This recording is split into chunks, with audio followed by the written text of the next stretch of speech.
હા ભાઈ, છૂટા નથી આગળ વધો. ભિખારી નથી હું. તો? એડ્રેસ પૂછતો હતો તમને હું. ક્યાંનું એડ્રેસ? આપણે સુભાષનગર ક્યાંથી જવાનું? એ તો સુભાષ ને ખબર, એને ફોન કર.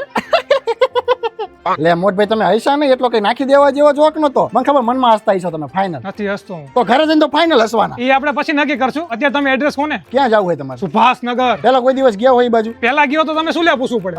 જવાનું એડ્રેસ કહું કે પાછા આવવાનું? અરે જવાનો જ પૂછતું હોય ને. કેમ પાછું નથી આવવાનું? હવે જે રસ્તે જાય સીજ રસ્તે પાછું આવી. ઠીક, વાંધો નહીં. આ તો હું ખાલી કન્ફર્મ કરતો હતો. આપણા વચ્ચે આટલી બધી વાતચીત થઈ એટલે આપણે મિત્ર થઈ ગયા ને. તમે પાછા આવશો એટલે ચા પાણી નાસ્તો ને ભજીયા નહીં ખવડાવવા પડે તમારે મને. તમે એડ્રેસ કોને? શું ભજીયા લારીનું? એ તો અહીંથી આગળ જાવ ને એટલે ડાબા હાથે જ છે ભજીયા લારી, અસલ બનાવે. સુભાષનગર નું. સુભાષનગરમાં લખાભાઈ લારી જેવા ભજીયા ન થયો. સુભાષનગર કઈ રીતે જવાય એ કોને યાર? એટલે અમુક હાલીને જતા હોય, અમુક રિક્ષામાં જતા હોય. તમારે શેમાં જવું હોય એ નક્કી કરી લો.